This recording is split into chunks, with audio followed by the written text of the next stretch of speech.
Welcome to a groundbreaking series on the Language of Leadership podcast, where we will be sharing some very pivotal conversations shaping the future of leadership within the drug and alcohol testing industry. In collaboration with Clearing the Haze podcast, we're going to be presenting an exclusive series featuring insightful interviews with esteemed leaders and visionaries, each seeking election for a seat on the National Drug and Alcohol Screening Association's Board of Directors. These conversations are not just about aspirations of individuals seeking leadership roles. They are a testament to the power of strategic leadership and its potential to transform an industry. So join us as we explore the diverse perspectives and innovative ideas from the forefront of leadership, all of whom are united by a common goal: to drive forward the mission of the drug and alcohol testing industry through exemplary and visionary insight. In an industry as critical as drug and alcohol testing, leadership goes beyond mere management. It embodies the drive for safety, integrity, and innovation.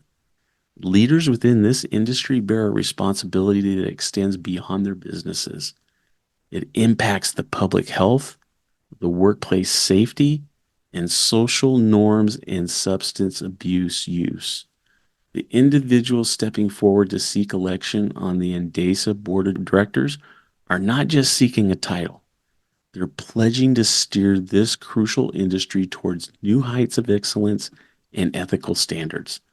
Their leadership is the future, and it's setting a precedence that defines the effectiveness and the reliability of testing protocols and ultimately the safety of our communities. The drug and alcohol testing industry stands at the crossroads in public safety and workplace integrity, where leadership doesn't just shape policies but molds the very fabric of commitment to health and safety. So, in this dynamic landscape, leaders are not merely decision makers. They are visionaries who foresee challenges, innovate solutions, and inspire change. Their roles transcend operational oversight. It embodies the ethical standards and dedication required to advance not only their organizations, but the industry at large. So, as we embark in this series, we want to underscore the pivotal role of leadership in steering the drug and alcohol testing industry towards new horizons of excellence and accountability. These leaders embody the vision to foresee future challenges and opportunities, the resilience to navigate through regulatory complexities, and the compassion to understand the profound impact on human lives is incredible. You will learn that leaders in this field do not just guide their organizations, they shape the standards and the ethics and also the practices that safeguard our communities and workplaces. Their decisions influence policy, impact public health, and directly contribute to creating safer, more productive environments. So, this series aims to highlight not just the strategic acumen, but the heart behind the helm, the kind of leadership that truly makes a difference. So, I hope you enjoy this series, and I look forward to hearing your thoughts and how this helped you in your leadership journey. Hello, and welcome to the Language of Leadership and Clearing the Haze. We're doing a dual episode for both podcasts today. We're talking about the elections for the NDASA Board of Directors. And today, our guest is David Bell from USA Mobile Drug Testing. David and I have been friends for quite a while. I've known him. I've known his character and the type of person that he is and what he has done for this industry. So I'm honored to have him on the show today. So thanks for being here, David. Thanks, Chuck. I'm glad to be here with you. And like you said, yeah, we've known each other a long time. We share a lot of the same interests. So it's going to be a good conversation. Exactly. We're running for, it's a unique position that we've got going on right now, is that we have about 14 positions open on our board right now, which is incredible to me. Having been with NDASA since the beginning, its inception, to see where it's going now, it's incredible. And we've got a lot of good people that are wanting to be in positions of leadership to be able to help the organization continue to grow. And you're one of those individuals that's been with us from the beginning, and you've seen this thing just grow and see us be able to accomplish a lot of the goals that we had in doing this. So I look forward to doing this interview with you and to let people get to know who you are. So let's go ahead and get started. I wanted to start off with the first question with you that I wanted to ask, which was I wanted you to be able to provide a little bit about your experience, your background in the drug and alcohol screening industry, and any relevant industry affiliations or certifications that you'd like to share with us. Yeah, and just for those people who don't know who I am, obviously, you mentioned my name of David Bell.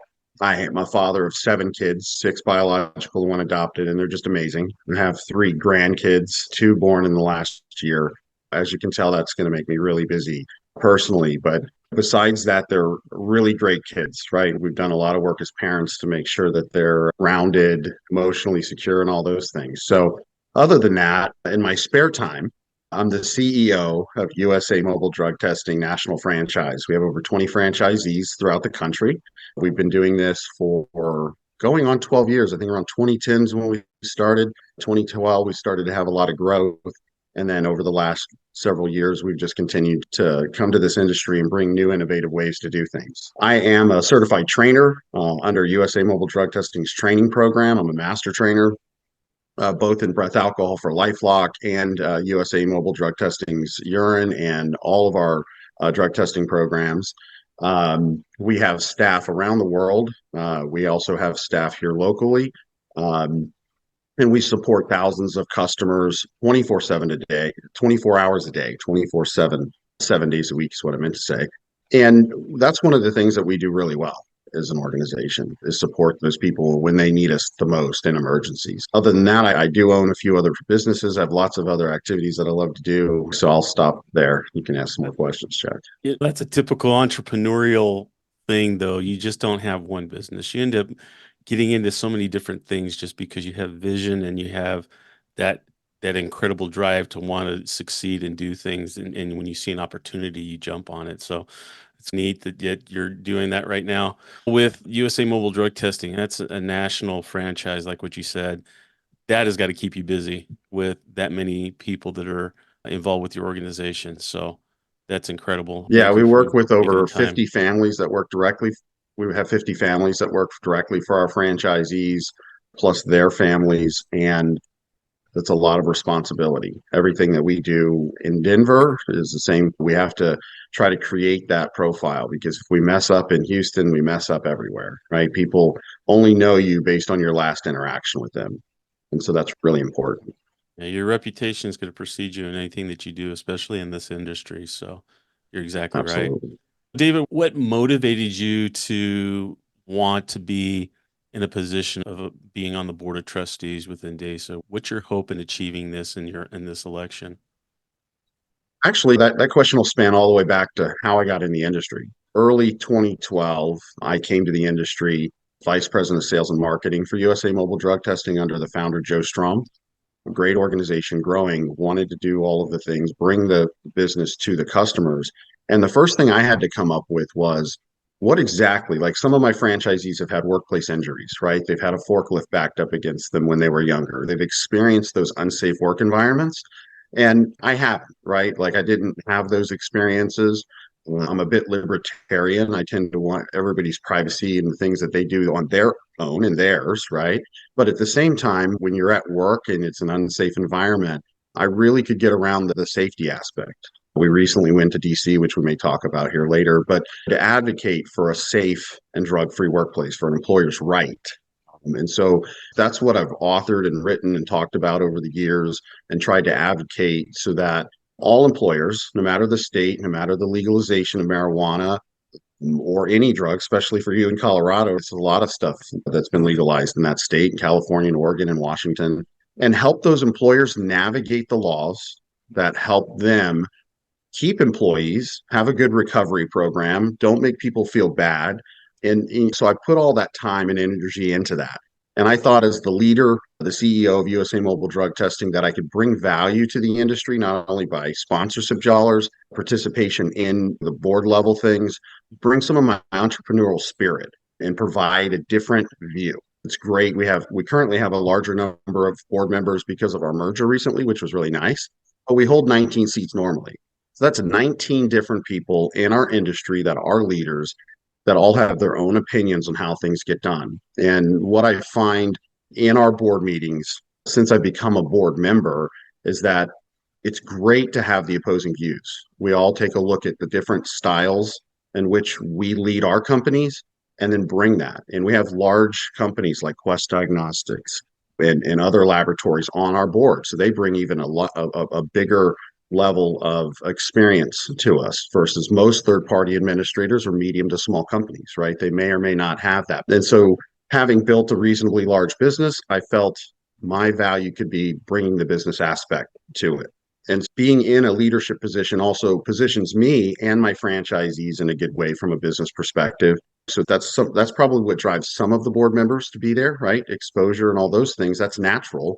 But really, I get to make a difference for my franchisees. I get to make a difference for all of the individual third party administrators, the 500 plus contractors that we work with throughout the country to get the job done. We bring them value. We bring them coaching. We help them change their policies and procedures and internally that just make the outcomes better for the employers. And so being in the know, being on the board helps me provide all of those different angles at the same time.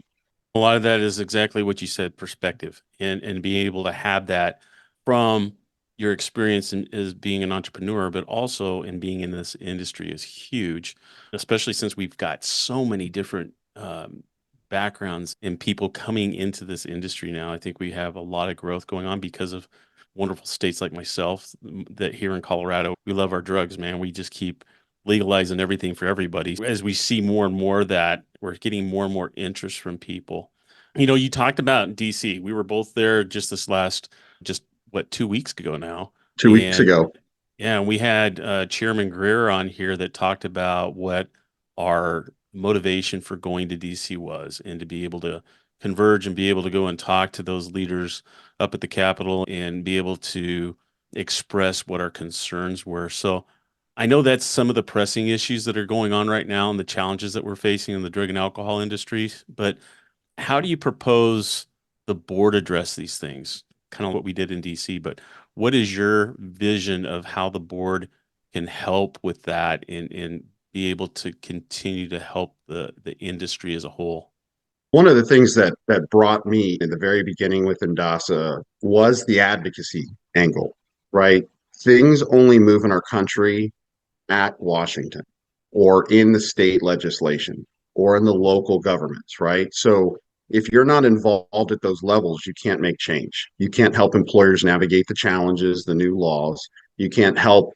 There's workforces out there right now not testing for marijuana. It's becoming a very large thing. They need to know all their risks. They need to know how to mitigate those concerns, safety sensitive, non regulated, all of the different things. I read through a policy yesterday, actually, for a customer out of Florida that I was reviewing, and it's so sparsely written. And they have they're 170 employee company. They have DOT drivers. They have safety sensitive. They deal with sharps. It's just this massive space, and their policy isn't written well. It's not written well for the employees or the employer, right? It's not protecting anybody. It's just, and so that's the normal, right? Drug testing, in my opinion, is like the smallest thing in a company. It's like the security system on the building, in a sense. And that's how you would think HR, and not HR is against drug testing.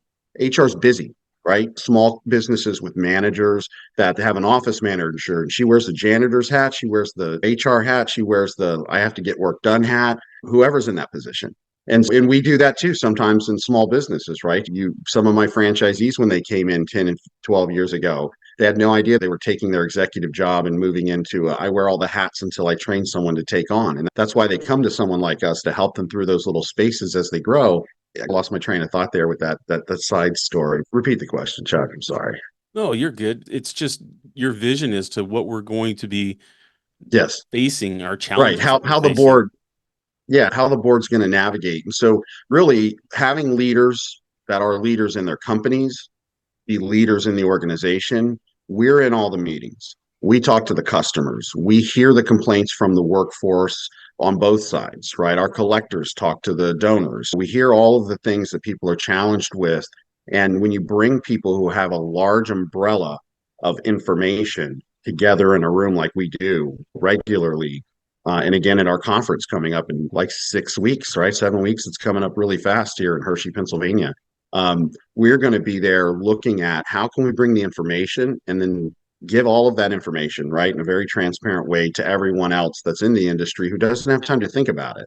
And we want people in the industry to know that they have a board of directors representing their cause and also taking advantage of the group effort and then giving them back guidance. Here's the things that we should know, like our town hall meetings with Patrice Kelly. We bring the experts when we need to have letters written for legislation that's passing in the industry. We turn around same day.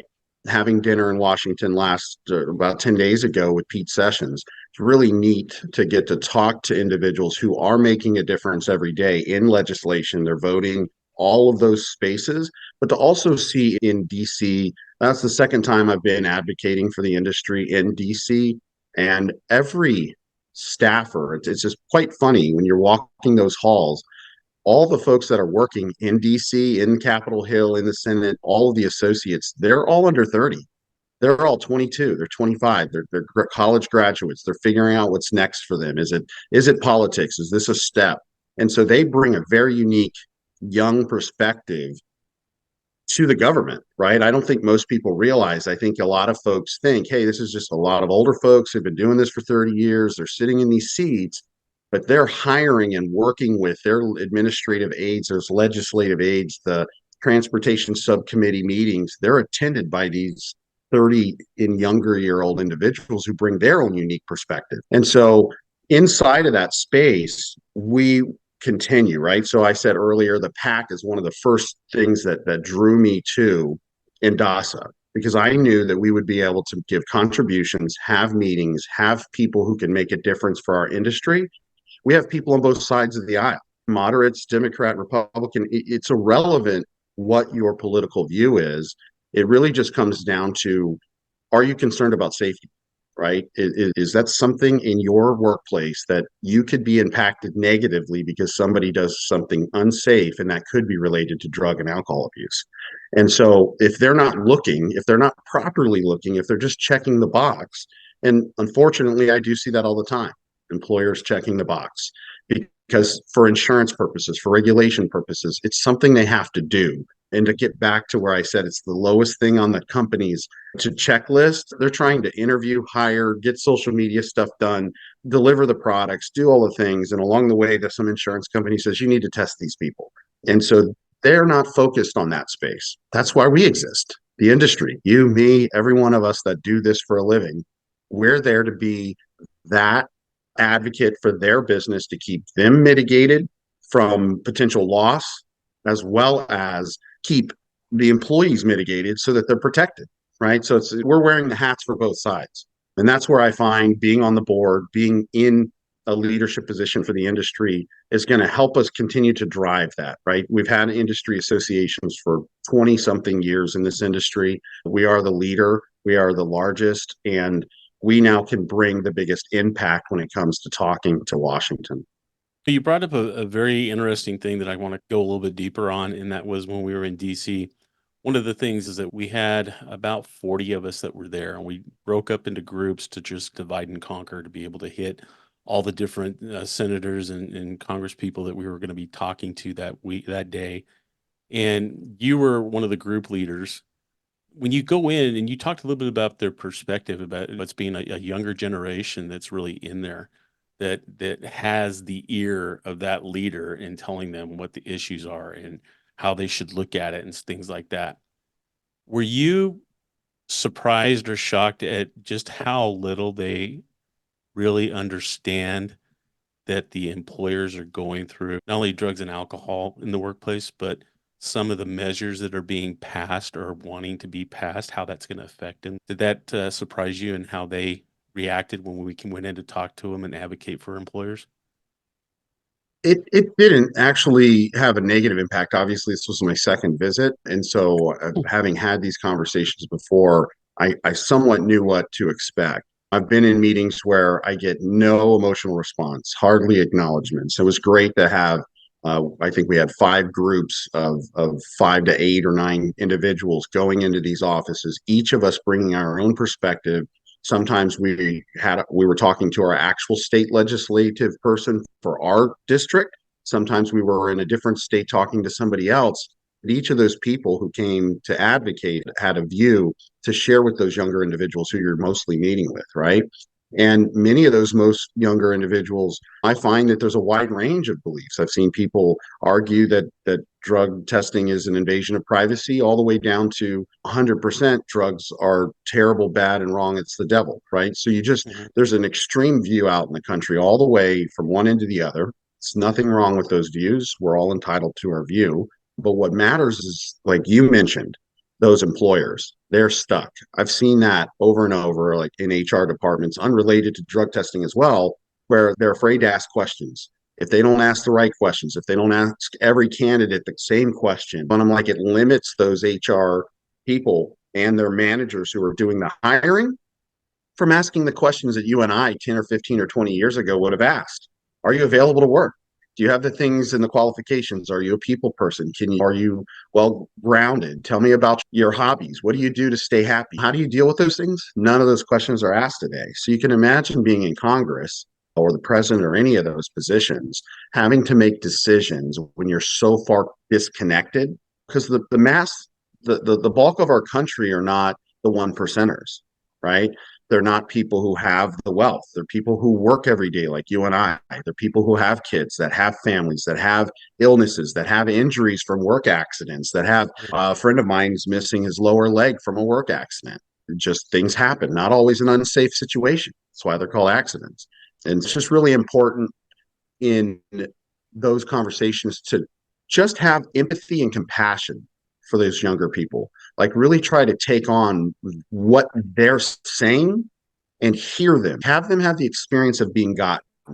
Most people, that's one of the things that is probably my biggest, I wouldn't call it charity, but where I spend the most of my time is those teenagers who don't have families that could give them time, right? Maybe there's Mhm. two people working. In most families today, there's two people, husband and wife, partners working, and the children are raising themselves many times, right? They're handling dinners, they're cleaning up, they're doing the things, and they're learning those things. And those are valuable, important life skills for the children. But at the same time, it's really hard to nourish. And so sometimes when you run into this younger generation, you just have to understand we were there, right? We were younger. We didn't know what we didn't know. We were trying to make a difference. We were trying to make money. We were trying to raise families. We were trying to do all those things. And all that's happened is we fast forwarded 20 years or 15, whatever the age gap is, and we have a little bit more wisdom.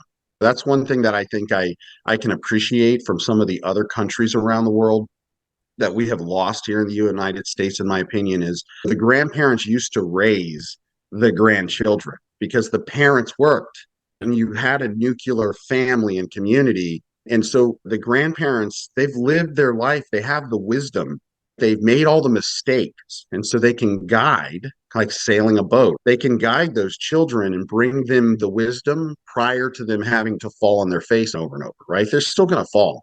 I think that's a natural occurrence in my parenting style, and the same in my business style, is let it happen. Let individuals grow. The only way they grow is either by witnessing a mistake, learning from it, doing it themselves, costing a lot of money, all the things that everybody deal with in business. Yeah, I can share some crazy stories about losing money in business because people made mistakes. We all have. Yeah, exactly. Yeah, totally. Leaders, welcome to the Alliance Mastermind Group, your exclusive gateway to leadership excellence inspired by the visionary Napoleon Hill. In this mastermind, we believe leadership is about more than just titles. It's about realizing your dreams. So I want you to picture a close-knit community of leaders, each dedicated to helping you turn your visions into reality. You know, throughout history, mastermind groups have been the cornerstone of leadership success. Now it's your chance to become part of this legacy. The Alliance Mastermind Group is not just about support. It's about actively working together to ensure your leadership journey is extraordinary. Our comprehensive approach includes cutting-edge training sessions tailored to amplify your leadership skills. This is more than just a group. It's like having your own executive board invested in your progress and your success. Imagine having a team where each member is genuinely invested in seeing you achieve your goals. Are you ready to transform your leadership journey? Apply now using the link in the description of this video and secure your place among the chosen 10. The Alliance Mastermind Group, where leadership dreams are nurtured. Take the first step towards the future where your visions become reality. Your journey starts now. The National Drug and Alcohol Screening Association, or NDASA, we value collaboration, being able to work together and inclusivity. So, how do you plan to be able to collaborate with the different personalities, the different types of people that will be on this board, the stakeholders, the broader membership? How do you foster that cohesiveness in being effective and being able to get the agenda that we have down out and be effective? Really, it comes down to communication, and communication is mostly listening, right? When we have members that have an issue, we listen, we take notes, we it isn't necessarily our goal, at least my goal as a leader, to prescribe anything. I find that as a business coach and someone who coaches other business owners and professionals, that I never ask the questions and provide the answers, right? So most individuals, regardless of your age, your experience, your wisdom, you already know what you need to do. If you ask the question, who knows how to lose weight? We all do, right? You eat less, put less calories in, do exercise. But does that make a difference for people every day? It doesn't. Knowing doesn't make a difference. And being in that space and collaborating with individuals. I've sat on the board with people I've had business disputes with, and I have no personal issues with them, right? I'm able to listen to what they say. They're great leaders. They bring a unique perspective to the business, or they wouldn't be on the board, or they wouldn't be in the roles that they are that you interact with. And so I always want I'm not afraid to stand my ground on what I have convictions for, but at the same time, I don't want my convictions to overpower what's trying to be accomplished. Mm, Right. So you just it's have to important. be forgiving. My philosophy at this stage in my life is compassion, empathy, and love always wins. Bring those to the table every time, let everything else go, and it just happens. When people realize that what they're saying is being heard and it makes a difference in the final outcome, they want to participate. That in larger workforces where the owner of a company has a way that he wants it to be and people don't buy into that, the subordinates and everyone below, the company struggles to sail their ship. And so you have to in an organization. And the reason I think we've grown at the level that we have over the last 6 years as an association is because we do listen. We actually take actions based upon the things that are needing to be done, not what we think needs to be done. And so in many cases, it may look like we do things just in time. We may not know a law is going to show up in for a vote until a day or two or three or a week before, right? And so that's when we have to jump into action because, we were there advocating for the employer's right to drug test, no matter what law passes, whether they're going to reschedule marijuana or any drug for that matter.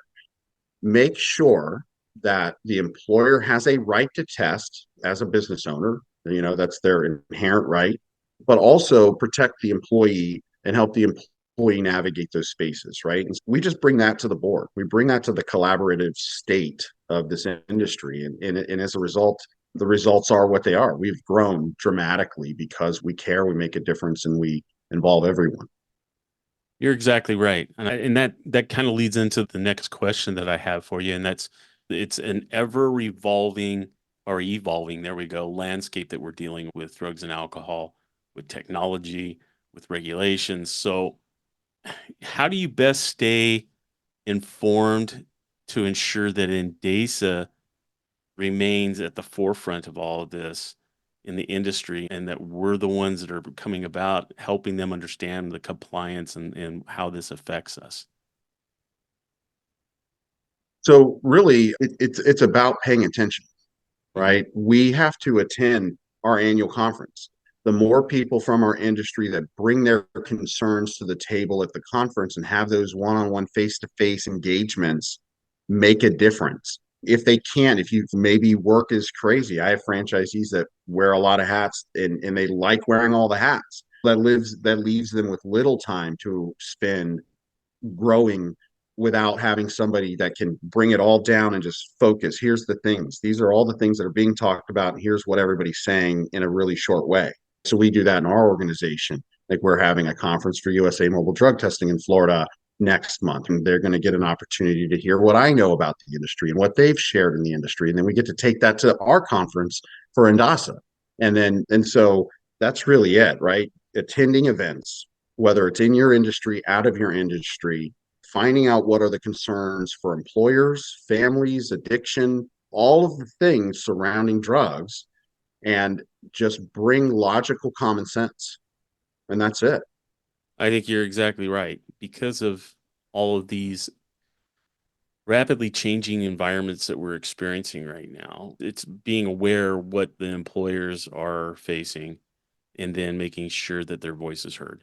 And that's the bottom Yeah, line with and that. most of the employers, their voices aren't always being heard. And I don't envy anyone in Congress or in those type of leadership positions because, like we saw with the MORE Act or like we saw with the Farm Bill, they're putting together a piece of legislation to try to move things forward in one aspect, but they're not able to see all the details that impact us. That's why other industries speak up and advocate and say, hey, you forgot this little piece.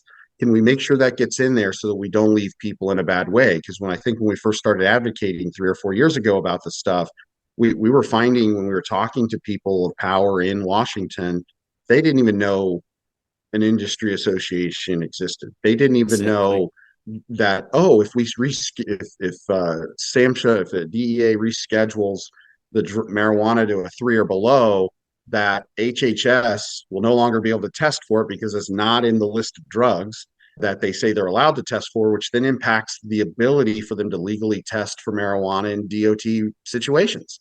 And Yeah. so most congressmen and their legislative aides, they would have no idea.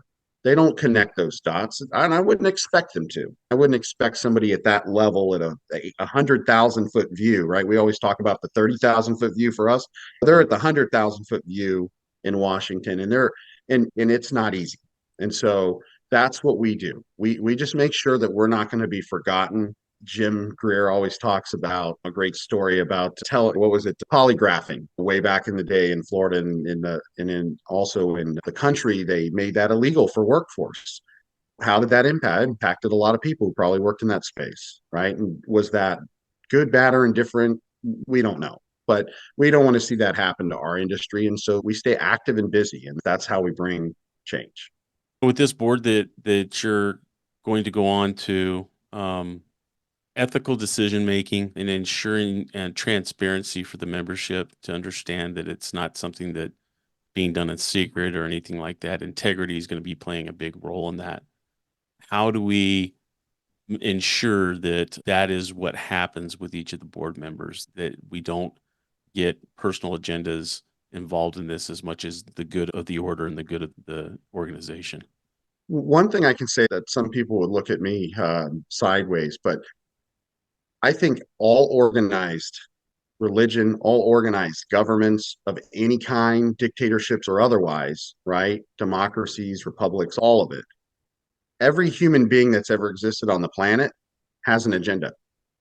I would say that someone like the Pope of the Catholic Church would say, I want to save people. I think this is what's how it is for me. And I think there's all these people who see the same thing. So I'm gonna sway them by providing this guidance. And so the word agenda in our current date, 2024, because of the elections, because of the news, the word agenda is negative. But if you just look at the definition of agenda, it's just what you're up to and you're trying to make a difference, right? Sometimes it becomes bad, sometimes it's good. And so that personal agenda that you're talking about, we all have.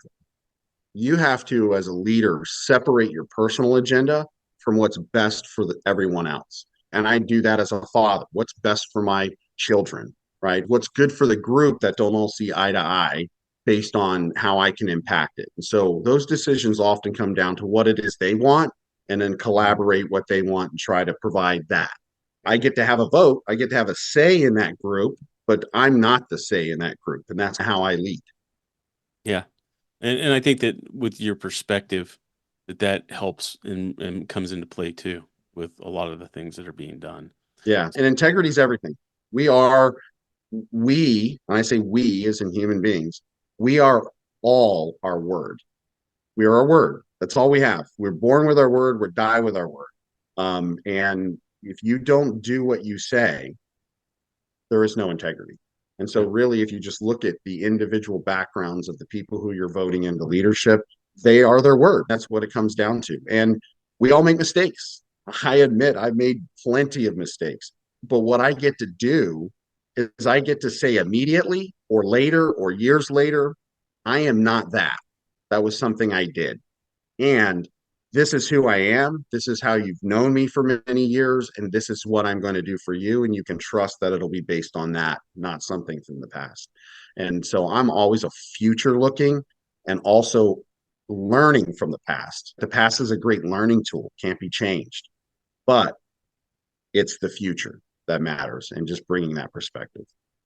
That's most books that you read. You're learning from the past. You're learning what worked, what didn't work, and it gives you an idea of what to do now and how to Yeah. look at it. And we are not our past, right? I think if you Exactly. were to go out and people do the interviews on sidewalks in colleges, I think we automatically stereotype and we automatically treat people based on their past. And one thing that I don't do, and my kids, every day is a new day for them. They can start over every day and then they can teach me who they are by their actions. I don't hold their past against them. And that's how this government could look at things. Okay, these are the way it went. We don't want to erase that. We can't change it. We need to learn from it. We need to know what's happened so that we don't make the same mistakes. One of my best friends was my grandfather before he died about 15 years ago. I lived next door to him. I saw him all the time. I asked him, I bounced everything off of him, not because I thought he wasn't a wealthy man, but he was a wise man. He made a Hmm. lot of mistakes, right? He was somebody who wasn't afraid to try. And so as a young man, I would go and say, hey, I'm thinking about X, Y, and Z, and this is what I want to do. And he would say, oh, I did something similar, and this is how it went wrong for me. I sometimes make the same choices, but I'm thinking I'm going to navigate those differently.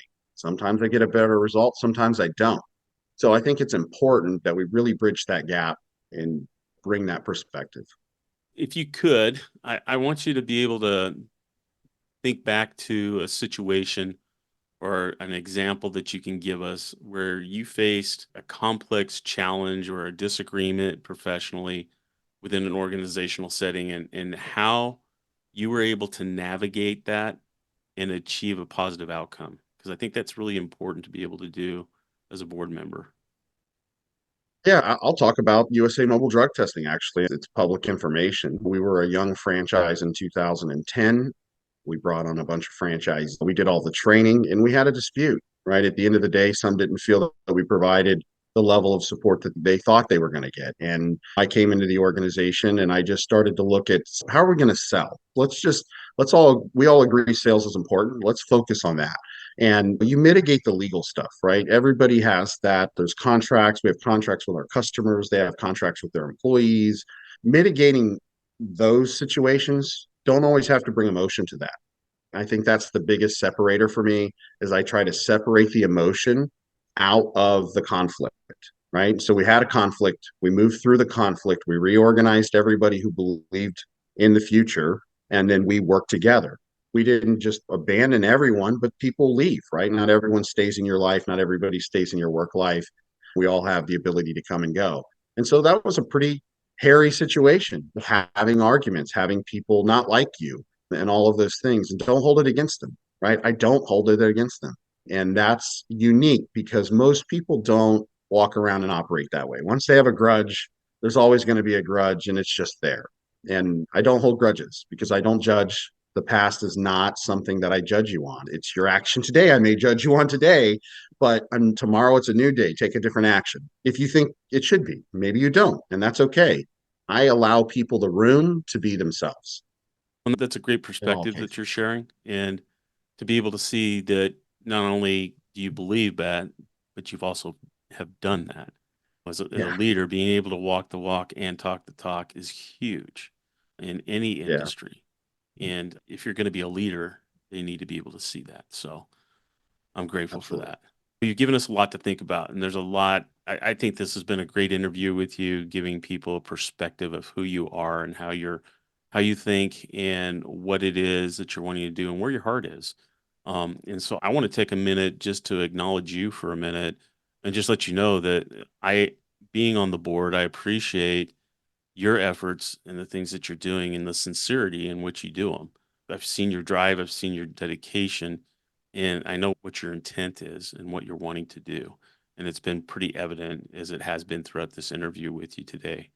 And I think that having individuals such as yourself that are wanting to serve selflessly, to be able to give of your time, even with you being a CEO of a fairly large company within our industry, being able to dedicate that time, your personal time, for crying out loud, you got 7 kids, brother. So you're a granddad. You don't even look like a granddad, by the way, but you don't Right. look old enough to be a granddad. I'm sorry. I think that's a little glimpse into who you are. And I, for one, appreciate that being in a position, not as large of an organization as you are, obviously, but I understand it. And I understand how much time it can take. And to be able to find that time to dedicate and to give selflessly is huge. And so I wanted to take a moment and thank you for that and for your dedication. Chuck, the same, right? There's so much I could say about you. Former police officer, like that's a dedication that not everybody's willing to step up to. And doing the things that you do, and many of our board members, right? There's amazing stories about the people who serve on our board.